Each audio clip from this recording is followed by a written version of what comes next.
বলুন না সুবহানাল্লাহ। মুমিন হইয়া লাভ হইল না লোকসান হইছে? জোরে বলুন, মুমিন হয়ে লাভ না লোকসান? কিন্তু দুর্ভাগ্য, আমরা অনেক সময় না জানার কারণে, না বুঝার কারণে আমরা বহু নেকি থেকে বঞ্চিত হয়ে যাচ্ছি, বহু নেকি থেকে কি হয়ে যাচ্ছে। এই জন্য ইসলাম এলেম অর্জন করাকে খরচ করছে। বলুন না সুবহানাল্লাহ। আরেকটা অবাক করা হাদিস আপনাদেরকে শোনাই। আল্লাহ রাসূল বলছেন, ইন্না বিকুল্লি তাসবিহাতিন সাদাকা, প্রতিটি তাসবির বিনিময়ে সদকার নেকি পাচ্ছেন। একবার সুবহানাল্লাহ বললেন না? আমলনামায় একবার সুবহানাল্লাহ বলছেন, আমলনামায় সদকার নেকি লেখা হবে। সুবহানাল্লাহ। ওয়া কুল্লি তাকবীরাতিন সাদাকা, একবার আল্লাহু আকবার বলছেন, আপনার আমলনামায় সদকার নেকি লেখা হবে। আল্লাহু আকবার। ওয়া কুল্লি তাহমীদাতিন সাদাকা, একবার আলহামদুলিল্লাহ বলছেন, সদকার নেকি লেখা হচ্ছে।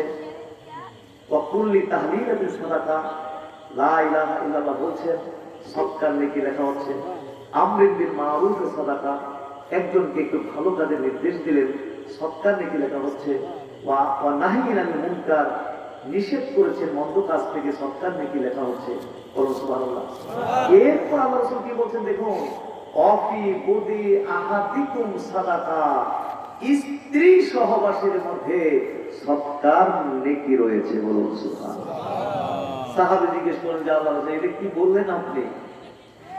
স্ত্রী সহবাস তো মানুষ করে কেন? জৈবিক চাহিদা পূরণের জন্য, শারীরিক চাহিদা পূরণের জন্য স্ত্রীর সাথে মিলিত হয়। তা আপনি বলছেন স্ত্রী সহবাসের মধ্যে সদকার নেকি? এটা কি বলছেন আল্লাহ রাসূল? আল্লাহ রাসূল বললেন যে শোনো, তোমাদের কেউ যদি অবৈধভাবে মিলিত হয়, তাহলে তার জন্য কি পাপ হবে? সাহাবী বলছে, হ্যাঁ অবশ্যই পাপ হবে। তাহলে তোমরা কেন বুঝতে পারছো না? তাহলে কেন বুঝতে পারছো না?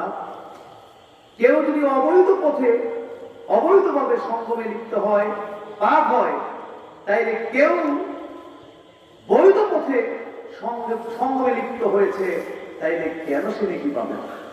বলুন না সুবহানাল্লাহ। জোরে বলুন সুবহানাল্লাহ। মুমিন হইয়া লাভ না লোকসান? ছোট ছোট আমল নিয়ত কি করে দেয়? বড় করে দেয়। আর বড় বড় আমল নিয়ত কি করে দেয়? ছোট করে দেয়। তাইলে আমরা প্রত্যেকটি আমল, ইবাদত ইখলাসের সাথে, মানে আল্লাহর জন্য, আল্লাহর সন্তুষ্টির জন্য আমরা করতে রাজি আছি না নাই? হাত তুলতে পারবো ইনশাআল্লাহ? আল্লাহু তাকবীর, আল্লাহু আকবার, রিসালাত, সুবহানাল্লাহ, দরবার শরীফ। জানি আপনাদের কষ্ট হবে, কারণ এই সমস্ত বিষয়গুলোতে তেমন তর্জন গর্জন নেই, সুরের ঝংকার নেই, ঠিক না? এই জন্য এই বিষয়গুলোকে ওয়াজ মাহফিলের আলোচ্য বিষয় করা হয় না, কারণ তর্জন গর্জন নেই তো, এর মধ্যে সুরের ঝংকার নেই তো। আমরা কি এখানে কারো তর্জন গর্জন শুনতে আসছি নাকি? সুরের ঝংকার শুনতে এসেছি? দ্বীনের গুরুত্বপূর্ণ বিষয়গুলো সম্পর্কে বিশুদ্ধ এলেম অর্জন করার জন্য, বিশুদ্ধ জ্ঞান অর্জন করার জন্য এবং নিজেকে সেইভাবে তৈরি করার জন্য আমরা আজকে এত কষ্ট করে এত রাতে এই মাহফিলের মধ্যে এসেছি। কি বলেন, ঠিক না? তাহলে হাজিরিন, আমি বেশি দেরি করবো না।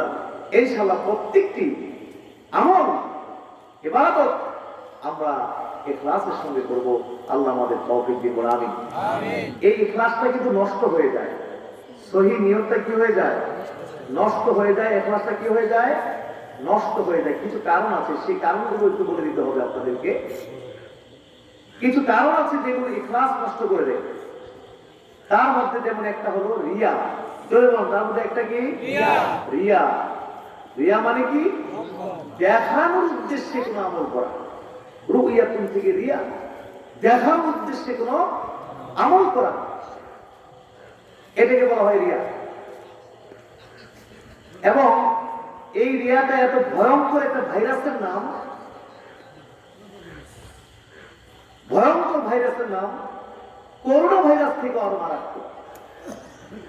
রিয়াটা এত বড় মারাত্মক একটা ভাইরাস। আবু সাঈদ খুদরি রাদিয়াল্লাহু তাআলা আনহু তিনি বলছেন, খারাজা আলাইনা রাসূলুল্লাহ সাল্লাল্লাহু আলাইহি ওয়াসাল্লাম ওয়া নাহনু নাতাযাকারু মাসিহাদ দাজ্জাল। আমরা কিছু সাহাবী এক জায়গায় বসে মসিহ দাজ্জাল সম্পর্কে আলোচনা করতেছিলাম।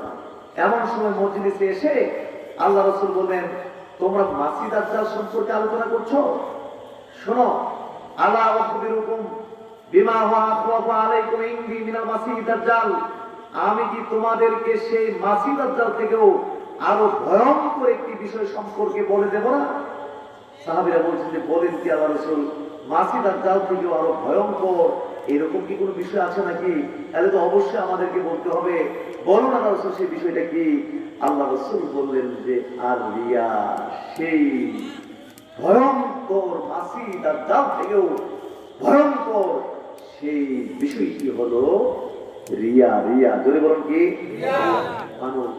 মানে দেখানোর উদ্দেশ্যে কোনো আমল করা, দেখানোর উদ্দেশ্য নিয়ে কোনো আমল করা, এটা হলো রিয়া। এবং এটা মসিহ দাজ্জাল থেকে আরো বেশি ভয়ঙ্কর। এবং আল্লাহ রাসূল তিনি তার উম্মতের ব্যাপারে এই জিনিসটাকে ভয় পাইতেন। তিনি নিজেই কথাটা বলে গেছেন, আতাখাওয়াফু আলা উম্মতি শিরক, আমি আমার উম্মতের ব্যাপারে শিরককে ভয় পাচ্ছি। একজন সাহাবী জিজ্ঞেস করলেন, আতুশরিকু উম্মাতুকা মিন বাদি, আপনার উম্মতে, আপনার পরে কি আপনার উম্মত শিরক করবে? আল্লাহ রাসূল বললেন যে, না, হ্যাঁ, আমার উম্মত শিরক করবে, তবে আমা ইন্নাহুম লা ইয়াবুদুনা শামসা ওয়ালা কমারা ওয়ালা হাজারান ওয়ালা ওয়াসানা। আমার উম্মত শিরক করবে, তবে আমার উম্মত সূর্যের পূজা করবে না, চন্দ্রের পূজা করবে না, পাথরের পূজা করবে না, ওয়াসানা মানে মূর্তি পূজা করবে না, ওয়ালাকিন ইউরাউনা বিআমালিহিম, তবে আমার উম্মত দেখানোর উদ্দেশ্যে আমল করবে। আমার উম্মতের ওটা ভয় পাচ্ছে। রিয়াটাকে ছোট শিরক বলা হয়েছে। আল্লাহ রাসূল রিয়াটাকে কি বলছেন? ছোট শিরক। আল্লাহ রাসূল বলছেন, আমি শিরকের ভয় পাচ্ছি। আমার উম্মত চন্দ্রের পূজা করবে, সূর্যের পূজা, এই ভয় আমি করি না। আমি ভয় করি আমার উম্মত দেখানোর উদ্দেশ্যে আমল করবে। আমাদের এই নেশাটা আছে নাকি নাই? যে কোনো আমল করলে মানুষ দেখুক, মানুষ শুনুক, এই যে একটা নেশা বা একটা পিপাসা, তৃষ্ণা আমাদের ভিতরে কাজ করে কি করে না? এটা খুবই ভয়ঙ্কর একটা ভাইরাস।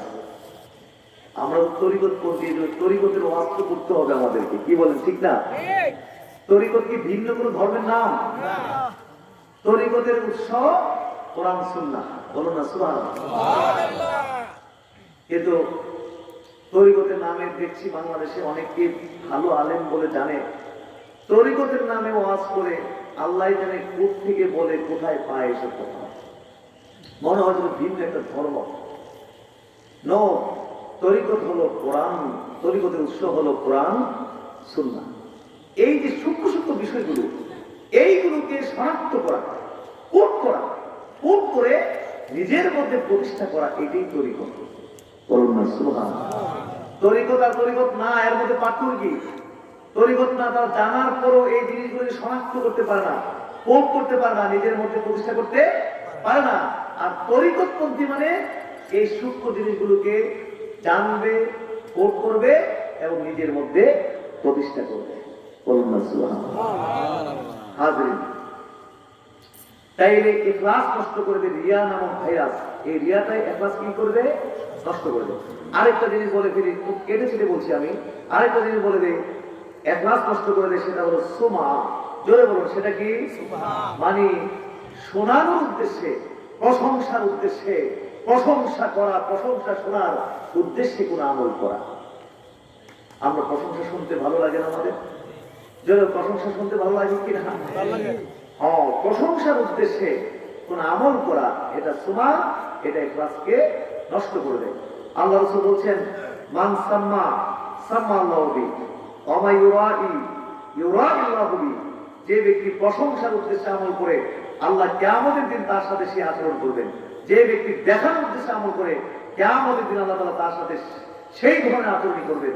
যেমন এখানে যদি কোনো একজন মানুষকে ডেকে দাঁড় করে সবার সামনে বলে দেওয়া হয় এই লোকটা চোর, চুরি করে এই লোকটা চোর, তাহলে শরম পাবে কি পাবে না?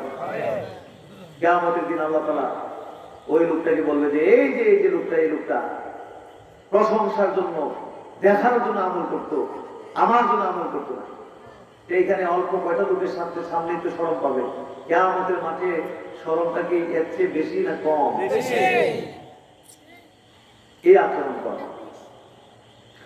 তাইলে আমরা আমাদের আমলগুলোকে রিয়া থেকে বাঁচিয়ে রাখবো, ইখলাসটাকে রিয়া থেকে বাঁচিয়ে রাখবো, সুমা থেকে আমরা কি করবো? বাঁচিয়ে রাখবো।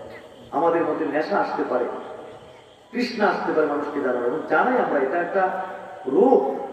এই যে আমরা চেষ্টা করি যে কোনো ভাবে মানুষকে জানাইতে চাই যে আমি যে আমলদার, আমি যে পরহেজগার, আমি যে আমল করি, এটা যে কোনো জানাইতেই হবে আমাকে। এই জন্য দেখা যায় 5-10 জন একসাথে বসে কথা বলে, উনি তাহাজ্জুদ পড়ে, হয়তো আমি তাহাজ্জুদ পড়ি বা আপনি তাহাজ্জুদ পড়েন, এটা কেমনে মানুষকে বলবেন? সরাসরি কি আর একবারে বলা যায় নাকি? এটা কেমন ব্যাপার না?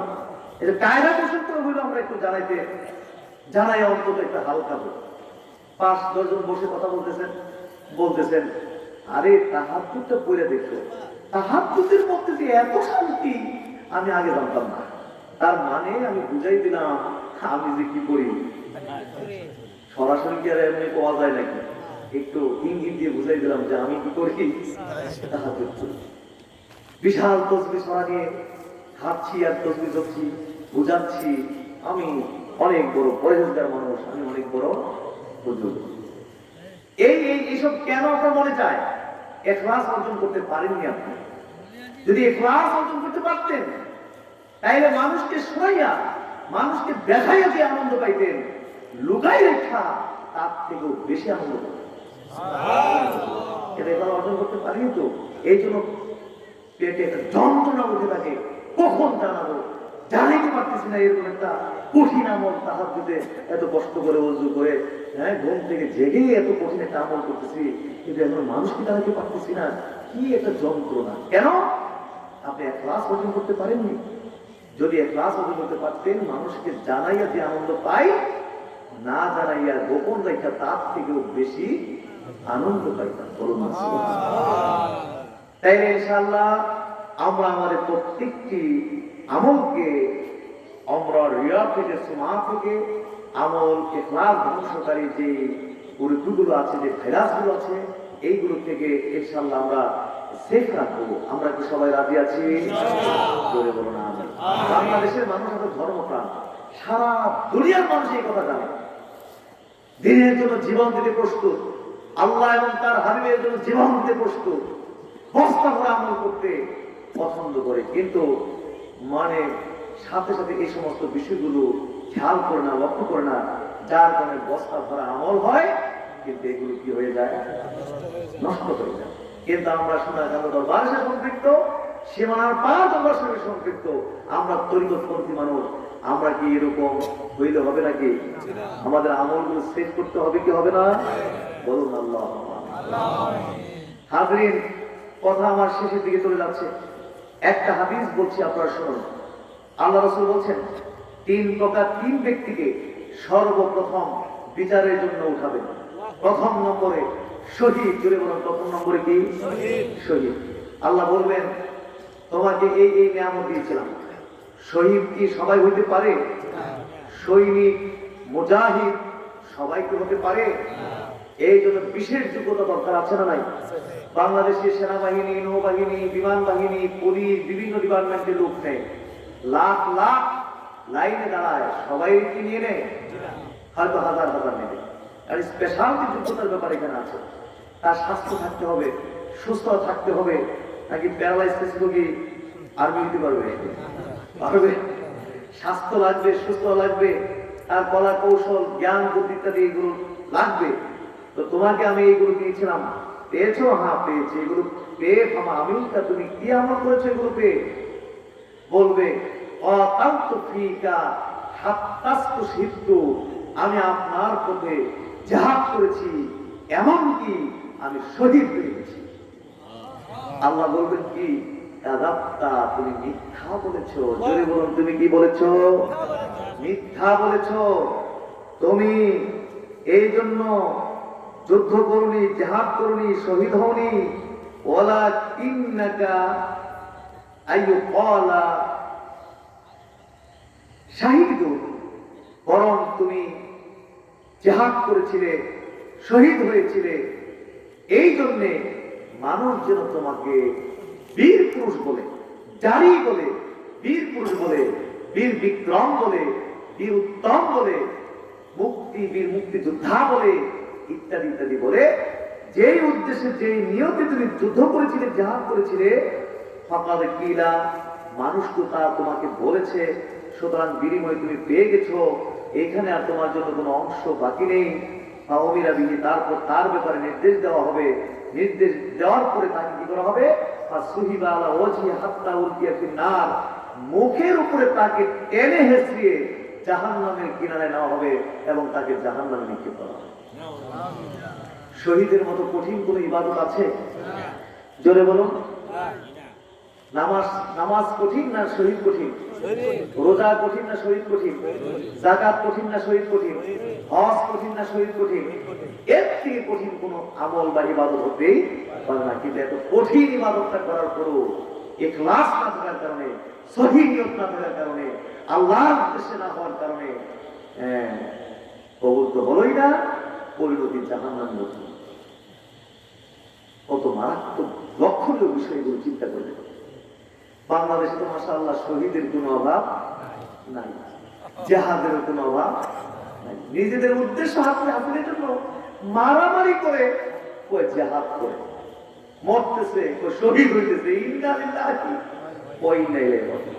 একদিকে ভণ্ড বেশরা ইসলামকে বিকৃত করে ধ্বংসের দিকে নিয়ে যাচ্ছে, আরেকদিকে নেক্সটের ভণ্ডরা কোরআনের আয়াত দিয়ে, হাদিস দিয়ে ওয়াজ করে ইসলামকে বিকৃত করে আজকে ধ্বংসের দিকে নিয়ে যাচ্ছে। কোথাকার আয়াত কোথায় নেয়, কোথাকার হাদিস কোথায় নেয়, আমরাও শুনে মাশাআল্লাহ খুবই। হাজরিন, খারিজি বর্তমানে আকীদা সম্পর্কে জ্ঞান খুবই প্রয়োজন। খারিজি যদি বলা হয় রাগ হয়ে যাবে, কারণ উনি জানে যে খারিজি মানে একটা খারাপ একটা ফিরকা। কিন্তু কি কারণে খারিজি হলো, কি আকীদার কারণে খারিজি হলো, কি আমলের কারণে খারিজি হলো, এই সম্পর্কে জানা নেই। এই জন্য তার মধ্যে খারিজি আকীদা ঠিকই রয়ে গেছে, খারিজি আমল ঠিকই রয়েছে, কিন্তু যদি বলা হয় যে আপনি খারিজি, তাহলে কি হয়ে যায়? রাগ হয়ে যায়। কারণ খারিজি এই আকীদা এবং আমল সম্পর্কে তার জানা নেই, যদিও তার মধ্যে অসংখ্য খারিজি আকীদা এবং আমল রয়ে গেছে।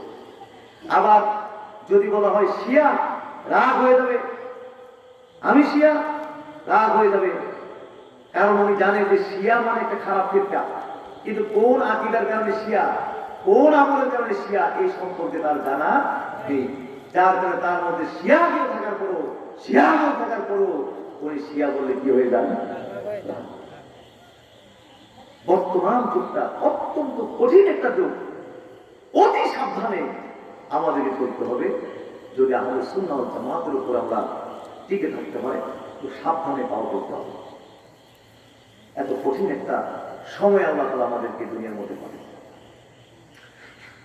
তো যাই হোক, এখন এই কথা যে আমরা আমাদের প্রত্যেককে আমার ইখলাসের সঙ্গে আল্লাহর জন্য করবো, রাজি আছি?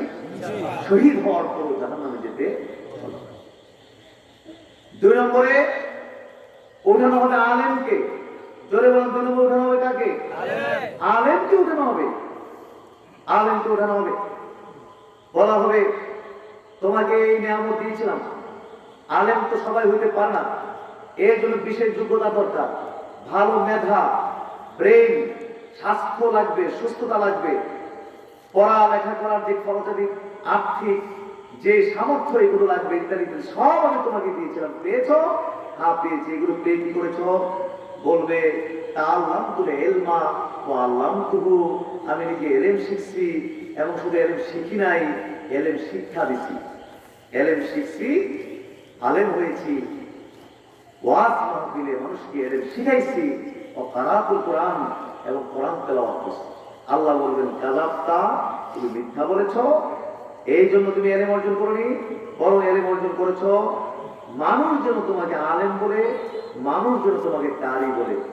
যে উদ্দেশ্যে তুমি এলেম অর্জন করেছিলে, কারি হয়েছিলে, মানুষ আপনাদের কিলা মানুষ তা বলেছে, তোমাকে মুফাসসিরে কোরআন বলেছে, তোমাকে শাইখুল হাদিস বলেছে, তোমাকে আন্তর্জাতিক খ্যাতি সম্পন্ন বলেছে, আন্তর্জাতিক খ্যাতি সম্পন্ন বক্তা বলেছে, কারি বলেছে, পীর বলেছে।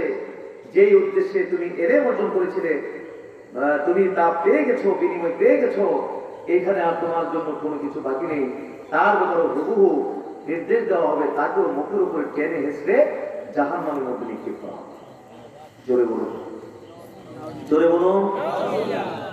হাদিসের এই অংশটির সাথে বর্তমান বাংলাদেশের ওয়াজের জগৎ যদি মিলাইতে যান, ইন্না লিল্লাহি ওয়া ইন্না ইলাইহি,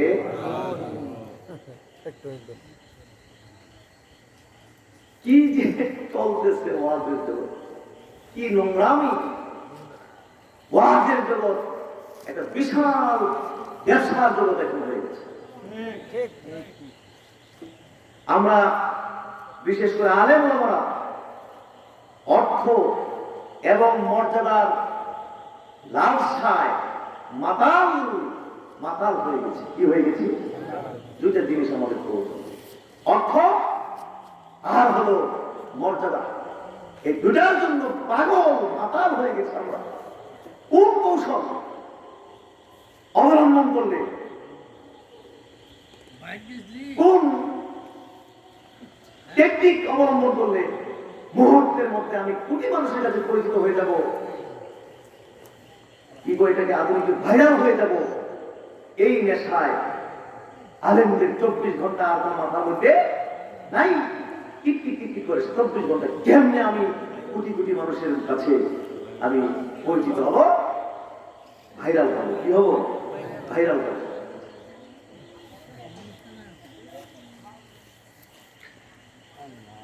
অথচ 1500 বছর আগে প্রিয় নবী সাল্লাল্লাহু আলাইহি ওয়াসাল্লাম বলে গেছেন, 1500 বছর আগে নবী বলে গেছেন, দুইটা ক্ষুধার্ত বাঘকে যদি একটা বকরির মধ্যে ছেড়ে দেওয়া হয়, বকরি এত ক্ষতি করতে পারবে না যতটুকু ক্ষতি করতে পারে দিনের মানুষের লোভ, সম্পদের লোভ এবং মর্যাদার লালসায়। সম্পদের লোভ, মর্যাদার লালসায় দিনের যত ক্ষতি করতে পারে, দুইটা ক্ষুধার্ত বাঘকে যদি একটা বকরির মধ্যে ছেড়ে দেওয়া হয়, বকরির এত ক্ষতি করতে পারে না। মা জিবানে জায়ানে উরসিলা ফি গানামিন বিআফসাদা লাহা মিন হিরসিল মারই আলাল মালে ওয়া শারফি লিদিনিহি। সম্পদের লোভ এবং মর্যাদার লালসায় দিনের এত বেশি ক্ষতি করতে পারে, দুটা ক্ষুধার্ত বাঘকে যদি একটি বকরির মধ্যে ছেড়ে দেওয়া হয়, বকরির এত ক্ষতি করতে পারে না। আজকে আমরা এই দুটা জিনিসের জন্য আলেম সমাজ পাগল মাতাল হয়ে গেছি। গান্দা খোঁজা কি মাতাল, মদ খোঁজা কি মাতাল, তার থেকে বেশি মাতাল হয়েছে। মুহূর্তের মধ্যে কোটি মানুষ আমি চিনতে পারি যে কোনো কৌশলে। বলে অনেকে যে মাশাআল্লাহ, আমি আজকে আমার এই অবস্থানে আসার পিছনে আমাকে অনেক টেকনিকা আমাকে সইতে হয়েছে, বিভিন্ন টেকনিক আমাকে অবলম্বন করতে হয়েছে। দেখা গেছে যে হঠাৎ একদলের উপর আক্রমণ করা হয়ে গেছে। তাইলে কি হলো, ওই শিবিরে যারা আছে তারা বলবে, ও বাবার এই লোক থেকে আসলো, আমাদের নেতাকে এইভাবে গালাগালি করলো, মাঝখান দিয়ে উনি লক্ষ লক্ষ মানুষের কাছে কি হয়ে গেল, ভাইরাল। আবার এই খেলা খেলার পরে দেখা গেল আবার কয়েকদিন পরে আরেক শিবিরের উপরে আক্রমণ, আবার ওই শিবিরের তারা তাকে নিয়ে মাতামাতি করে দেখা গেল আবার তিনিও লক্ষ কোটি মানুষের কাছে কি ভাইরাল। এর সস্তা পরিস্থিতির জন্য আজকে দেখা যাচ্ছে যে আমরা আলেমরা পাগল বেকার। আর যে কি পরিস্থিতি চলতেছে ওয়াজ মাহফিলে, গালা গালি, কাফের, কত কিছু চলতেছে। আমরা হুজুরদের মধ্যে যে কত ধরনের হুজুর আছে হিসাব নাই। হুজুরদের মধ্যে কত দল, সুন্নি হুজুর, তারপরে কি ওয়াহাবি হুজুর, গরম সুন্নি হুজুর, ঠান্ডা সুন্নি, গোলাপি ওয়াহাবি, কত প্রকারের হুজুর আছে বাংলাদেশে। আবার এই হুজুরা আবার গালাগালি আছে না নাই? এক হুজুর আরেক হুজুরে কাফের পাই কি পায় না? তো কাফের বলবো না, আরে বলবো, আরে অবাক কথা। আপনি নীতিমালা জানেন যে একটা মানুষ কতক্ষণ পর্যন্ত মুসলিমের এরিয়ার ভিতরে থাকে? আপনি কাফের বলবো না, কি বলবো এই কথা বলতে হবে নাকি? এরিয়া আছে না? কতক্ষণ পর্যন্ত একটা মুসলিমকে আপনি মুসলিম রাখতে হবে, কাফের বলতে পারবেন না। তো হুজুরে আরেক হুজুরে কাফের কয়, এইসব না বললে কিন্তু আমার ভাইরাল হওয়া যায় না। সুজা হওয়াতে কখনো ভাইরাল হওয়া যাবে না, অ্যাঙ্গেলে দিতে হবে। কেমন দিতে হবে? অ্যাঙ্গেল যত দিবেন তত আপনি ভাইরাল। এই অ্যাঙ্গেল এখন হুজুরে অ্যাঙ্গেল দিতে এখন ইসলাম দ্বারা কি করতেছে? ধ্বংসের দিকে হাসির পাত্রে তুলে ধরেছে। এরপরে আবার দেখা যায় যে আমাদের হুজুরদের যদি কোনো কথা জেনারেলদের পছন্দ না হয়, তা আমাদেরকে বলে দিবে জঙ্গি। কি বলে দেয়? জঙ্গি। তারপরে কি বলে দেবে? আরো জঙ্গি বলে দিবে, মৌলবাদী বলে দিবে, কি বলে দিবে। আবার ওদেরও যদি কোনো কথা আমাদের পছন্দ না হয়, সাথে সাথে বলে দিব নাস্তিক, বলে দিব কুলাঙ্গার, বলে দিব যার সন্তান। কি খেলা শুরু হলো? আল্লাহ নিষেধ করেছেন, ওলা তাল বিজু বিল খারাপ। একদল আরেক দলকে মন্দ উপাধিতে আখ্যায়িত করো না। এই যে নোংরামি আল্লাহ যেন আমাদেরকে করে, এবং এই করে কিন্তু ওয়াজ মাহফিলের উপর গজব দেখতে বাংলাদেশের এই সুন্দর ওয়াজের পরিবেশ যদি নষ্ট হয়, এর জন্য অন্য কেউ দায়ী থাকবে না, এর জন্য আমরা আলেমরাই দায়ী। ধর্ম ব্যবসায়ী, ওই সম্পদ এবং মর্যাদার লোভে যারা লালায়িত, এই সমস্ত আলেমরাই এর পিছনে সবচেয়ে বেশি কি হবে? দায়ী।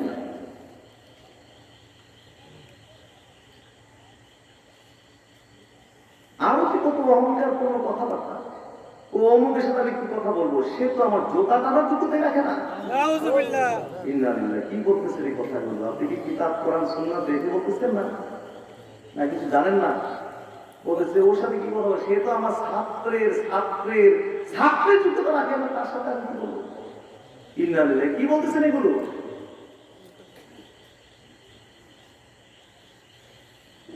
আল্লাহ জানে পরকালে আমাদের জন্য কি পরিণত হবে।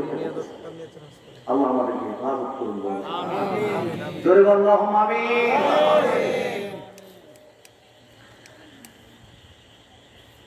পোস্টারে যদি নামটা খালি একটু চিকন হয়, বিপদ লাগছে না লাগছে না? মোটা করে দিতে হবে, একেবারে পোস্টারের মাঝখানে দিতে হবে। তারপর নর্মাল, এবং এটা আগের মানে একটা স্টাইল চলে গেছে, যে এখন নতুন স্টাইল, যে না এটা একটু দিয়ে দিতে হবে, কি করে একটা ছাপ দিয়ে দিতে হবে, লালের মধ্যে সাদা অথবা যে কোনো, যাতে করে দূর থেকে আমার নামটা একদম চশমা ছাড়া ক্লিয়ার একদম বুঝা যায়। একটু চিকন হইলে হবে না।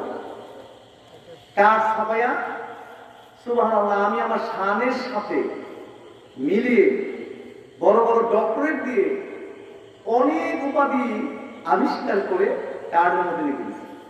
দাওয়াতের সময় কার্ড দিয়ে দিলাম যে এইভাবে হবো, এই যে এবার লিখতাম। যদি খালি একটা দিনের উপাধি একটু কম লেখা হয়, কেমন লাগলো? না আমি এইভাবে যাবো না। হুজুর বলেন কি পোস্টার হয়ে গেছে, প্রচার হয়ে গেছে, আপনি আসবেন না, আসলে তো মানুষ আমার জবাই করবে।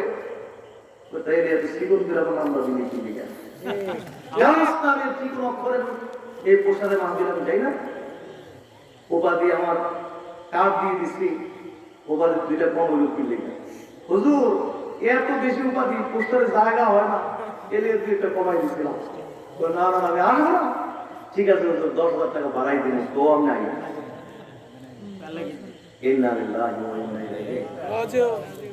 কি পরিণতি আমাদের জন্য অপেক্ষা করছে একমাত্র আল্লাহ ছাড়া আর কেউ জানে না। আল্লাহ আমাদেরকে হেদায়েত করুন, বলুন আমিন। মর্যাদার লোক, সম্পদের লালসায় আমরা মাতাল হয়ে গেছি। আল্লাহ রাসূল ১,৫০০ বছর আগেই বলে গেছেন এই বাংলাদেশের ওয়াজের চিত্রের ব্যাপারে সম্পদের লোক এবং মর্যাদার লালসায় দ্বীনের এত বেশি ক্ষতি করতে পারবে যে দুইটা ক্ষুধার্ত বাঘকে যদি একটা বকরির মধ্যে ছেড়ে দেওয়া হয়, বকরির এত ক্ষতি করতে পারবে না। আজকে আমাদের দ্বীনকে ধ্বংস করা হচ্ছে কিনা? ধ্বংস করা হচ্ছে। দয়া করে প্লিজ একটু চিন্তা ভাবনা করে চলার চেষ্টা করুন। আল্লাহ আমাকে এবং আমাদের সবাইকে যেন তৌফিক দিন, আমিন। হাজরিন, 3 নম্বরে উঠানো হবে দানবীরকে উঠানো হবে। জোরে বলুন, কাকে উঠানো হবে? দানবীর। বলা হবে তোমাকে এই নিয়ামত দিয়েছিলাম, সবাই কি আর দানবীর হইতে পারে? সবাই কি ব্যবসায়ী হইতে পারে? স্বাস্থ্য, সুস্থ, তারপরে কলা কৌশল, ব্যবসায়ীর যে জ্ঞান, এইসব জ্ঞান লাগবে। এই সব দিয়েছিলাম, পেয়েছো? হ্যাঁ পেয়েছি। এগুলো পেয়ে কি করেছ? আপনি পছন্দ করেন এমন কোন রাস্তা নাই যে রাস্তা আমি খরচ করি নাই। আল্লাহ বলবেন আযাবতা, তুমি মিথ্যা বলেছো, এই জন্য তুমি দান করোনি, বরং মানুষ যেন তোমাকে জাওয়াত বলে, দান দিন বলে, এই জন্য তুমি দান করেছিলে। ফাকাত কিলা, মানুষ তোমাকে এগুলো বলেছে, সুতরাং বিনিময় পেয়ে গেছো, এখানে তোমার জন্য কোনো অংশ নাই। তার ব্যাপারে হুবহু নির্দেশ দেওয়া হবে, তাকেও মুখের উপরে টেনে হেসড়িয়ে জাহান্নামে নিক্ষেপ করা হবে। এই অংশের সাথে যদি মিলাই, বাংলাদেশে এরকম বহু ঘটনা আছে নাকি নাই?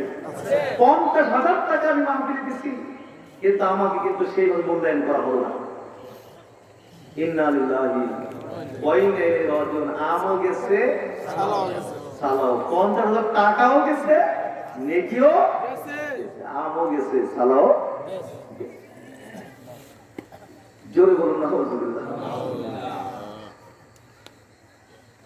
এই যে রমজান মাস আসতেছে, মাশাআল্লাহ, আমাদের দেশের মানুষরা তো রমজান মাসকে যাকাত প্রদানের মাস হিসেবে সাধারণত মানে রমজান মাসে দিয়ে থাকে যাকাত, ঠিক না?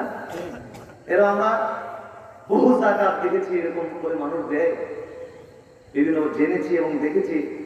আপনার হাজার হাজার মানুষ আসে যাকাতের লুঙ্গি শাড়ি দিতে, এমনকি পদপিষ্ট হয়েও মানুষ মারা যাচ্ছে। এরকম বাংলাদেশে আসলে নাই? রমজান মাসে যাকাত দেয়, আমার জানা একেবারে।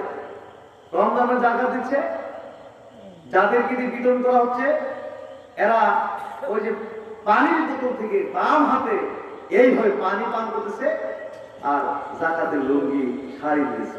রমজান মাস দিনের বেলা কি যাকাত দেউন না? আরে বাপরে, কে বলেছে আপনার যাকাত দিতে? সমস্ত শয়তানি করতে। ইসলাম কি তামসার কোন ধর্ম? ইসলামের প্রত্যেকটি বিষয় সিরিয়াসনেস, করুন না সুবহানাল্লাহ। এত ওয়েট, প্রত্যেকটি শব্দ নিয়ে পিএইচডি করতে পারে, সুবহানাল্লাহ। ইসলাম এত এত ওজন, এত ভারী একটা জিনিস, করুন না সুবহানাল্লাহ। কিন্তু আমরা এটা মনে হয় একটা তামসার বিষয় আমরা মনে করতেছি। মাশাআল্লাহ, এই যে কুরবানি আসতেছে, দেখবেন গরু কিনার প্রতিযোগিতা কারে বলা হয়, কার থেকে কে বড় গরু কিনতে পারে। ইন্না লিল্লাহি। ইখলাস আছে নাকি বলেন? এগুলো ইখলাস আছে? পাগলের মতো চলতে হবে না। আমরা তরিকতের লোক, তরিকতপন্থী, পাগলের মতো চলতে হবে না। প্রত্যেকটা জিনিস অত্যন্ত মেপে মেপে, দাড়ি কমা সব ঠিক রেখে আমাদেরকে পাওয়া করতে হবে। রাজি আছে নাই? হাত তুলতে পারবো?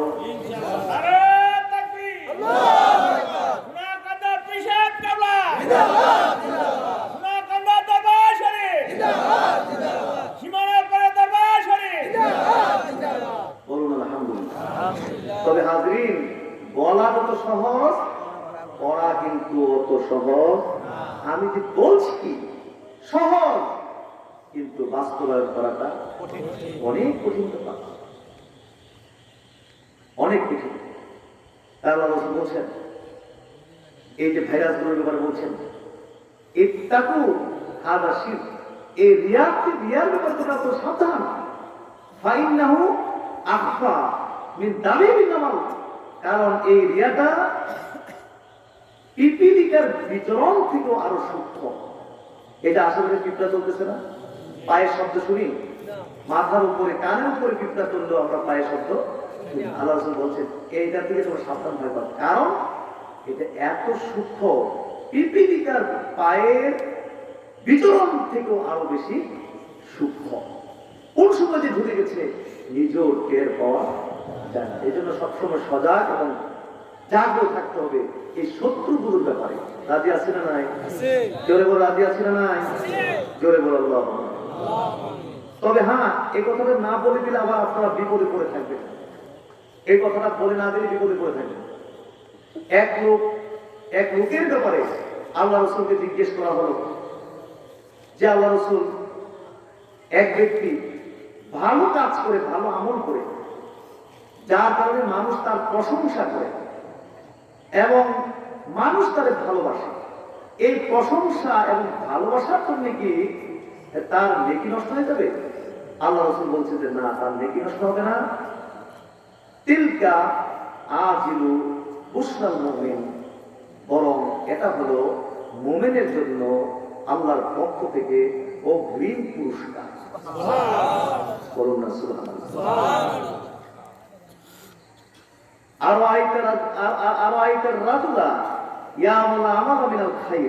ওই ব্যক্তির ব্যাপারে আল্লাহ রাসূল কি বলেন আপনি?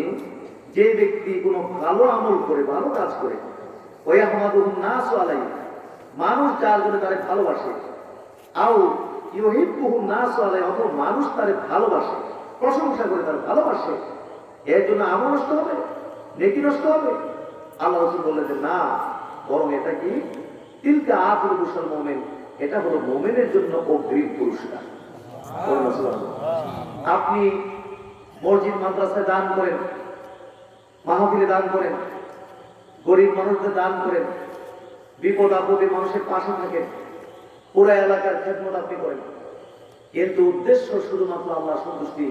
এসব করার কারণে মানুষ আমার প্রশংসা করুক, মানুষ আমার ভালোবাসুক,